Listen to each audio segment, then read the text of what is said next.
Io sono l'ordinanza del signor Capitano, è andata così. Quando siamo arrivati al reggimento, ci hanno imbaronati nel cortile del quartiere, poi il capitano mi ha detto: vuoi essere il mio tendente? Signor sì, ci ho rispondito, perché me ne lasci sparai, e adesso sono il suo tendente.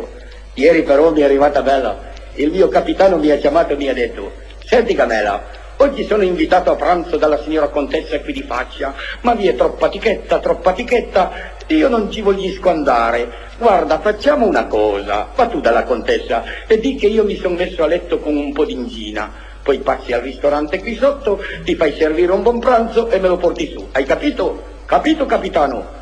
Dopo mezz'ora ero di ritorno con un pranzetto coi fiocchi, pollo in gelatina, fricciolini di cervella, prosciutto, roba da sberlicarsi tutte le dita. Il mio capitano mangiavo, che s'astipiva, guardavo, ma che servizio, che roba squisita, ma questo trattore è una delizia. Mille la salo parla un po', che son finanzi di miteni. Allora io digli: vede signor capitano, lei che mi dice sempre che sono un cretino, come ci ho saputo ranciottare la faccenda? Cosa hai detto?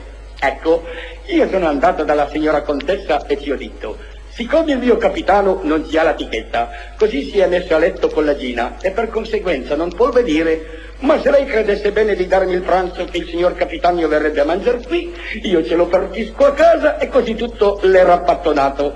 Così la contessa me lo ha dato e così lei ha avanzato i soldi dall'albergo, che bello? Posto! Se il capitano ma non strangoloni, ed è perché la Madonna le appiglia il mon. Mascalzone, farabutto, qui bisogna correre ai ripari, qui bisogna riparare. Prendi, Madini, qui hai 20 lire, vado ad acquistare un mazzo di rose. Poi vai dalla contessa, le dici che sei un cretino, una gran bestia, di voler accettare questi fiori e di volermi scusare. Hai capito? Hai capito, capitano? Dopo mezz'ora ero di ritorno. Ebbene, capitano, si calmi che ho messo tutto a posto. Parla! E le belle che hai parlato. Sono andato dalla signora contessa e ci ho detto: signora contessa, il mio capitano mi ha detto di dirle di volerlo scusare e di voler accettare questi fiori che costano 20 lire.